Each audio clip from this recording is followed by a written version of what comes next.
का उनसे कह दिया होता। हम बोले कह तो दिया, पर कहने से हमारी चोरी थोड़ी उतर गई, वो तो हो ही गई, हाथ कटवाओ। राजा ने कहा महाराज इसमें ऐसी कोई बात नहीं, हाथ कटवाने कौन सी बात। तो कहा देखो तुम्हारा काम जो है ये कानून बनाना नहीं है,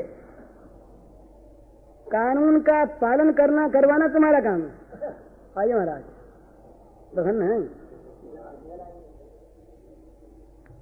कानून बनाएगा ऋषि, कानून का निर्माता ब्राह्मण है, राजा निर्माता नहीं। राजा कानून के अनुसार काम करे, मेरी आज्ञा है तुम हाथ कटवाओ। तुम ये कहने वाले कौन? हाथ काट दिए गए। हाथ कटवा करके जब भाई आया तो भाई बड़े प्रसन्न, हाथ कटने का तो बड़ा दुख, पर मेरा भाई धर्म पर इतना आरूढ़, प्रसन्नता, इनको बड़ी प्रसन्नता। देखो ना मेरे भाई ने जरा से मेरी भूल पर मुझे इतना बचा लिया। दोनों तरफ प्रसन्नता बड़ी। प्रातः काल हुआ, श्राद्ध था, तर्पण वर्पण करना था। संघ ने कहा लिखित से कि जाओ नदी पर जाओ तर्पण कर आओ। हाथ थे नहीं, अंजलि कहां से दे? नदी में हाथ डाला, हाथ आ गए। तो एक जमाना ये था कि जिस जमाने में ये बुद्धि थी कि दूसरे की चीज न आ जाए, ये साध्य, वैसे बड़ा त्याग। तो साध्य में जहां प्रीति होती है वहां साधन में उससे बढ़कर प्रीति होती है, ये स्वाभाविक बात है। भगवान में भी हमारी प्रीति है, हम यदि भगवान को चाहते हैं, हमारा यदि भगवान को प्राप्त करने के लिए दृढ़ मनोरथ है और हमारी चाह यदि वास्तविक है, बनावटी नहीं, दिखावटी नहीं, हमारी चाह में यथार्थ है, ठीक, तो उस चाह की पूर्ति के लिए जो साधन हमें बताया जाएगा, उस साधन से हमारी कभी भी विरति नहीं होगी। इस अवस्था में भी ये साधन साध्य को प्राप्त कराया गया नहीं, संदेह कोई मन में करा दे तब भी नहीं होगी। तो साधन में प्रीति,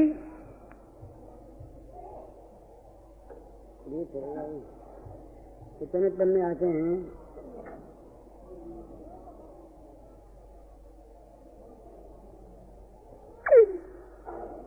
ये बहुत बड़ी एक कसौटी है इस बात की कि साध्य में प्रीति।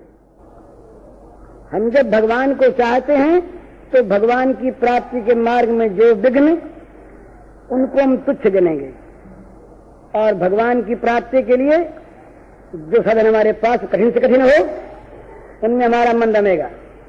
इन भाई ने मुझको वो पन्ना दे दिया जो मुझे याद नहीं आ रही थी ना, एक कविता छोटी, ये किसी जमाने में मेरी बनाई हुई है, तो मुझे याद नहीं थी, उनको शायद याद थी, लिख दे दिया।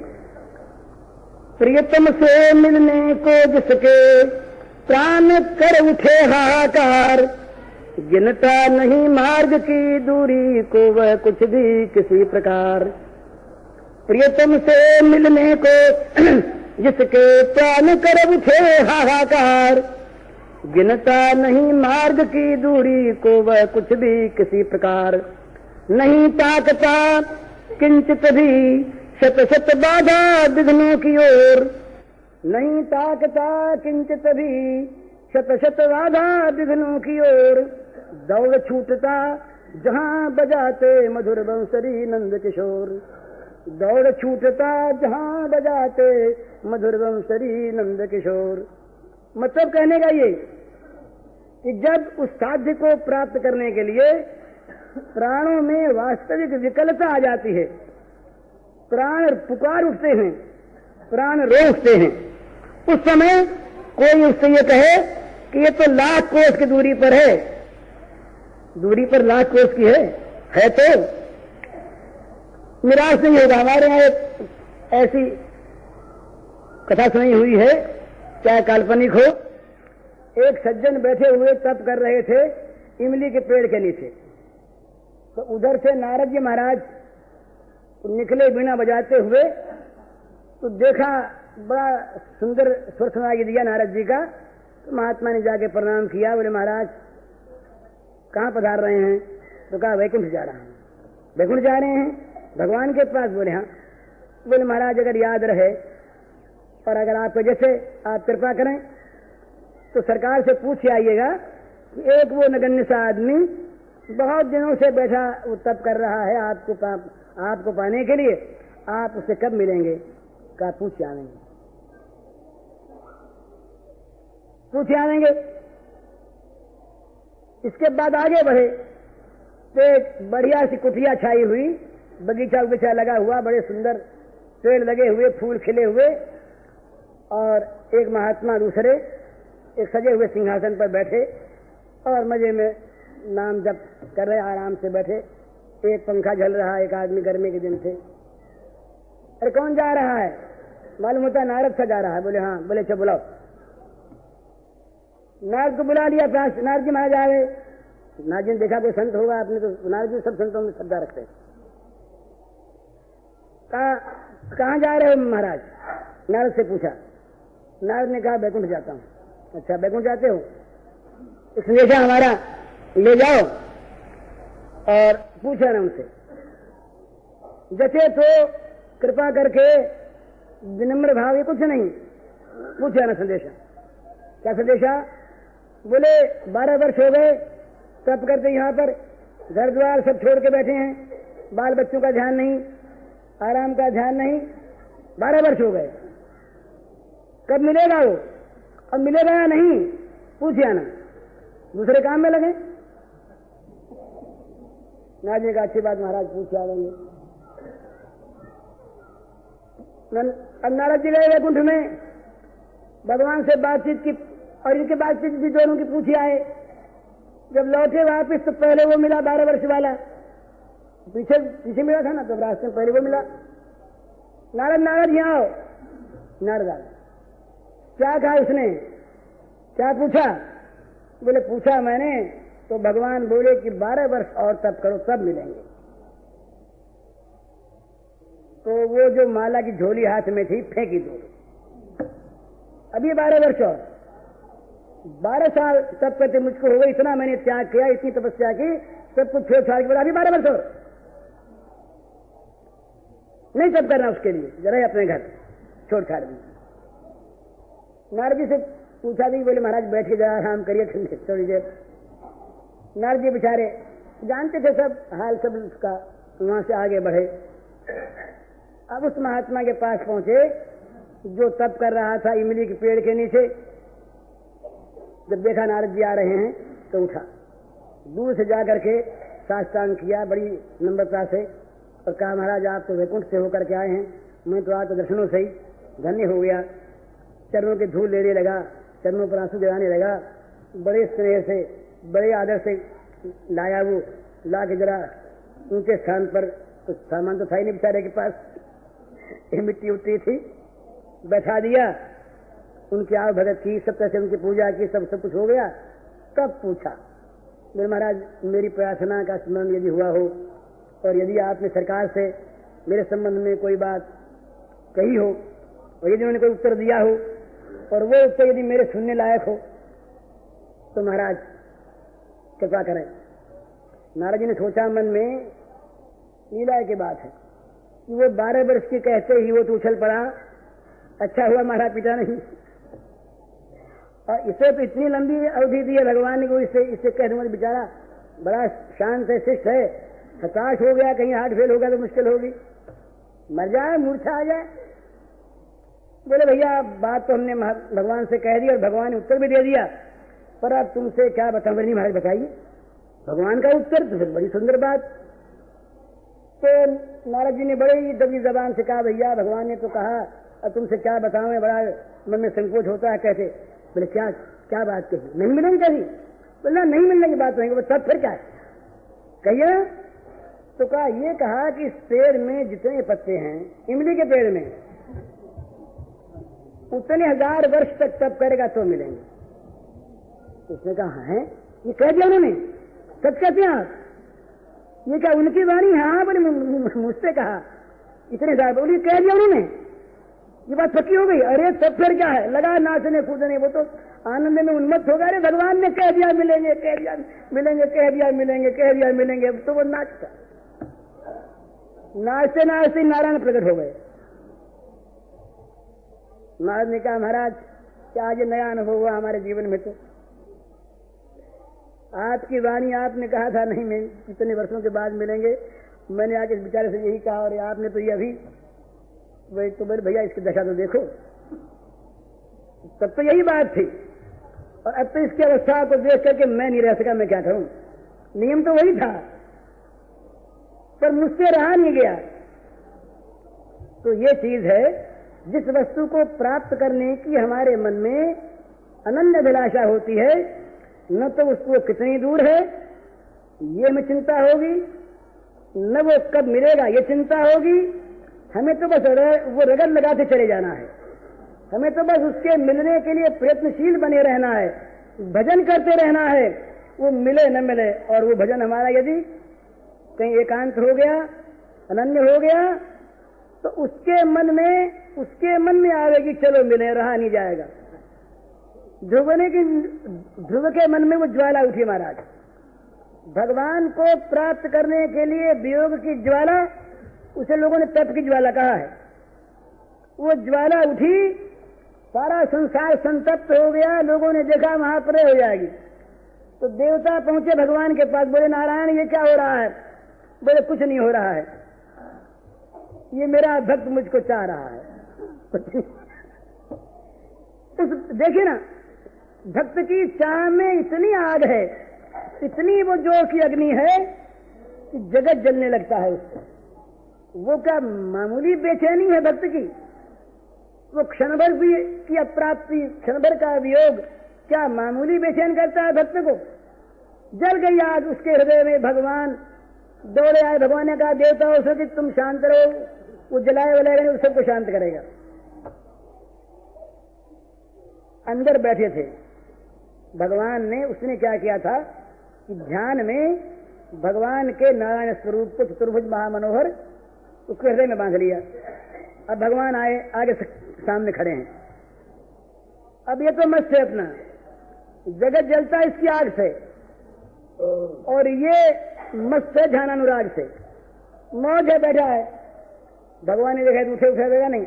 अरे ध्रुव, अरे ध्रुव ध्रुव, अब ध्रुव कौन सुने? ध्रुव तो सौंदर्य में मस्त है, उसमें भगवान का रूप राशि में विमुग्ध हो रहा है। भगवान देखे नहीं उठेगा, क्योंकि अपना जो वो रूप था अंदर ध्यान का, उसको खींचा बाहर, खींचते पागल हो गया, यूं आंख खोली, देखा वही रूप सामने खड़ा है, चरणों में गिर गया। अब बोले क्या? 5 वर्ष का बच्चा, बोलना आवे नहीं, पूरी बोरी अभी तक उसकी फूटी नहीं, अस्फुट वाणी, क्या बोले? मन में आया खड़े हैं, कुछ कहूं इनसे, स्तुति करूं। भगवान अंतर्यामी, भक्तवत्सर, भक्तवान चाकल्पतरु। भगवान ने कपोल के शंख छुआ दिया, गाल पर अपना शंख छुआ दिया। बस शंख छुआते ही सारी विद्याओं में निष्णात हो गया। सारे वेद उसके जीभ पर आकर नाचने लगे। वो स्तुति के महाराज, उसने ध्रुव स्तुति भागवत की बड़ी विलक्षण है। तो इस प्रकार से भगवान के मिलने की जिसके मन में चाह पैदा हो जाए वही साधक हो सकता है। हमारी चाह तो अधूरी सुनते हैं, ये सुख ये सुख ये सुख भगवान में, ये सुख है भगवान, ये सुख ये सुख है। तुम सोचते हैं कि भाई अपने एक कोठी तो है ही और घोड़ा गाड़ी है ही, इतने नौकर चाकर है, मोटर है ही, इतना सुख तो है। भगवान भी आ जाए इनके साथ साथ तो एक सुख और बढ़ गया, इतना ही। और अगर न बढ़ा कहीं इतने तो है ही, चाह की थी न हुआ, न सही, पीछे देखेंगे। और ठीक हमारी इच्छा ऐसी होती। इसके शंकराचार्य ने मुमुक्षा के भेद किए महाराज। भगवान शंकराचार्य ने वेदांत सिद्धांत संग्रह में भेद किए हैं इसके कि मुमुक्षा कई प्रकार की होती है। मंद, मध्य मंद, अति मंद, मध्यम, मध्य मध्यम, अति मध्यम, तीव्र, अति तीव्र, मध्य तीव्र, तीव्रतर, अति तीव्रतर। इस प्रकार से उसके अनेकों भेद किए हैं। पर जहाँ तीव्रतम आत्यंतिक मुमुक्षा होती है, जहाँ भगवान को प्राप्त करने की तीव्रतम इच्छा होती, तृष्णा होती है, वो तृष्णा भगवान के मन में, वो तृष्णा भगवान का एक मन निर्माण करती है महाराज। ये श्रीमद् भागवत की रास पंचाध्यायी अद्भुत चीज, श्री गोपांगनाओं की मिलनाकांक्षा ने भगवान का मन निर्माण किया और उस मन में उन गोपांगनाओं के प्रति मिलने की इच्छा पैदा हुई। निरीक्ष भगवान है, निष्काम भगवान है, आत्मकाम भगवान है, मनोनिरोध नहीं, मन उनकी है ही नहीं, रहता उनका स्वरूप है, ऐसे भगवान हैं। उन भगवान ने वंशी बजाकर शारदीय रात्रि में, शुभ्र ज्योत्सना में, वो शरदोत्फुल्ल मल्लिका इस प्रकार की वनराज में उन गोपांगनाओं को पुकारा, आह्वान किया, बुलाया। दीक्षरंतु मनश्चक्र युग माया मुपाश्रितः भगवान पिता रात्रि शरदोत्फुल्ल मल्लिका। क्यों? उस भक्त के मन की जो मिलनाकांक्षा, उस मिलनाकांक्षा ने भगवान के मन में आकांक्षा उत्पन्न की। भगवान की इच्छा से योग माया ने सारी व्यवस्था कर दी। देवी ने, योग माया ने उचित उपयोगी रात्रि, उपयोगी ऋतु, उपयोगी वो वहां के पशु पक्षी, उपयोगी वो शुभ्र चांदनी, उपयोगी मुरली का सुर, ये सब के सब ठीक ठिकाने से कर दिए। सारा सामान इकट्ठा कर दिया योग माया ने। अब आह्वान हुआ, आह्वान जब सुना तो क्या दशा हुई देखिए। कपड़े पहनना भूल गई, लहंगा ओढ़ लिया, ओढ़नी पहन ली, चोली को हाथ में डाल लिया, हैं हाथ का गहना पैर में पहन लिया, सुरमा आधी आंख में लगा, आधी में रह गया, ग्रास मुंह में यूं ले रही थी तो हाथ यूं ही रह गया, पति को परोस रही थी वो चमची यूं ही हाथ में रह गई, बच्चे को स्तन पिला रही थी, बच्चा यूं ही पड़ा रह गया। ये क्या चीज थी? ये उनके आह्वान का, साध्य को प्राप्त करने का जो अनन्य और अदम्य मनोरथ, ये साधन में किसी प्रकार की त्रुटि नहीं आने देता, साधन को अनायास संपन्न कर देता है। तो हमें तो महाराज जी की बात बड़ी अच्छी लगी और मन में आया, अपने होता तो अपने से है नहीं, मन में आया ऐसा कि ये करने की बात है। जरा सी प्रतिकूलता सहन नहीं होती और हम भगवान को प्राप्त करना चाहते हैं। भगवान को प्राप्त करने के लिए जिन जिन बातों के त्याग की महिमा गाते हैं, हम स्वयं उनको करते हैं। भगवान को प्राप्त करने के लिए जिन जिन साधनों की आवश्यकता है, हम उनसे स्वयं परामुख रहते हैं। तो कैसे कहें भगवान नहीं मिलते, कैसे कहें देर हो रही है? ये देर तो हमारी हो रही है, हम ही कर रहे हैं, हमारी ओर से ये प्रमाद है, निश्चितता है। तो भाई एक बात और, ये सब निराशा की बात नहीं कहनी चाहिए। है प्रमाद हमारी ओर से माना, है साधन में लापरवाही ये मान ली, हम हैं गए बीते ठीक मान लिया, हम हैं पतित, अच्छी बात। पर अगर हम इतना ही मन में विश्वास कर लें कि वो तो पतित पावन है, क्या हमारे पापों की ताकत उनकी कृपा की ताकत से बढ़कर है? क्या हमारे साधन संपत्ति का अभाव उनकी कृपा संपत्ति को दबा देगा? क्या हमारी अयोग्यता उनके वात्सल्य को हटा देगी? कल मैं वहां से आ रहा था, कल या परसों स्वामी जी एक बात कर रही, मुझे दूर सुनाई थी, बड़ी अच्छी लगी मुझे। ये कह रहे थे कि अनंत माताओं के हृदयों में जो वात्सल्य रस है, ये दूध, ये कहां से आया? अनादिकाल से लेकर के अनंत काल तक जितनी माताएं हुई, जितनी हैं और जितनी होंगी, उन सारी माताओं के हृदयों में बिना विचार के, बिना भेद के, बिना बाधा के वात्सल्य रस का ये प्रवाह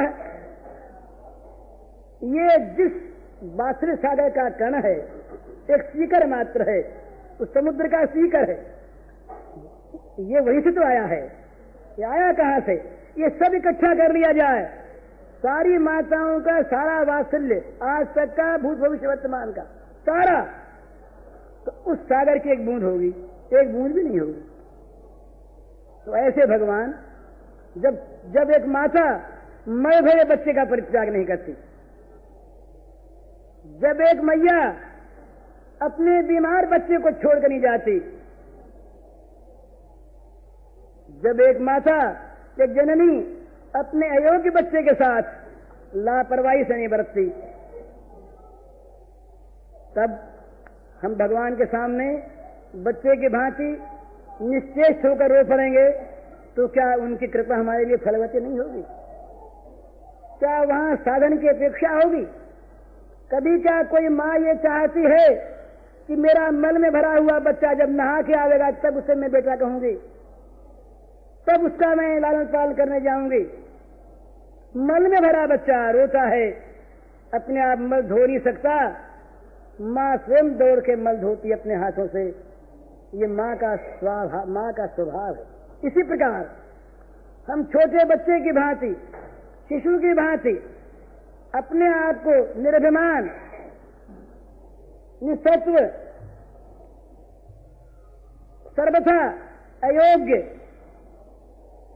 मानकर और भगवान की ओर ताकने लगे, तो महाराज साधन वाधन जितने हैं ना, ये सब अपने आप आ जाएंगे। बादशाह के साथ बादशाह के सारे सामंत और मंत्री और दीवान सेनापति अपने आप उसके पीछे पीछे आ जाते हैं। अगर हमने भगवान को बुला लिया, अगर भगवान मैया मल में भरे हुए हमको धोने के लिए आ गई, तो साबुन वाबुन अपने आप आ जाएगी, जल अपने आप आ जाएगा, और जल साबुन की जरूरत नहीं होगी। भगवान की कृपा का अवतरण होते ही, भगवान की कृपा हमारे ऊपर उतरते ही, सारी कृपाएं सब ओर से दौड़ दौड़ कर आवेंगी अपने को धन्य करने के लिए कि आज कृतार्थ हो जाओ, हम भी आज सच हो जाएंगे हम। जा पर कृपा राम कर होई, ता पर कृपा कर ही सब कोई। इसलिए निराशा की कोई बात नहीं। हम लोग जैसे हैं, जो हैं, जहां पर हैं, बस अपने को वैसे ही मानने, ज्यादा न माने, ज्यादा अपने को न समझें। दूसरों कहने से मान लेते ना, ज्यादा दूसरों कहने से।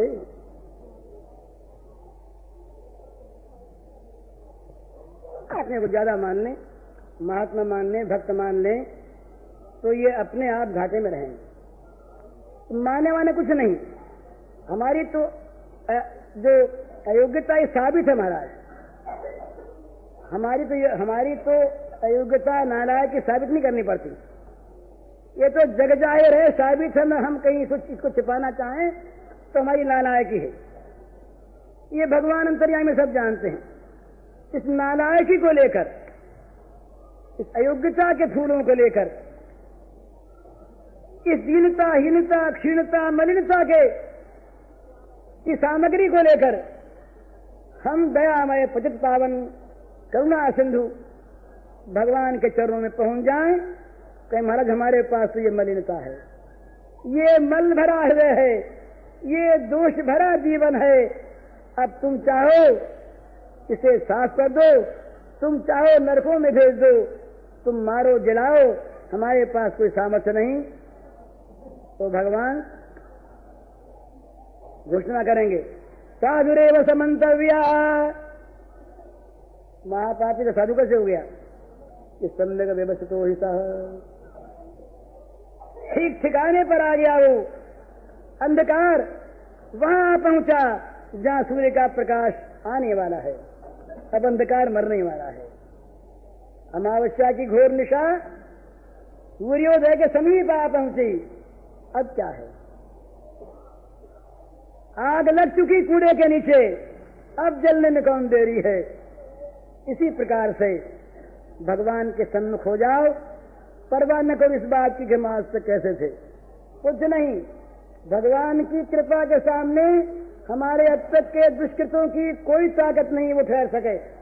1000 वर्ष का अंधकार प्रकाश के सामने एक क्षण ठहरने की हिम्मत नहीं कर सकता। प्रकाश का आना ही अंधकार का मरना है।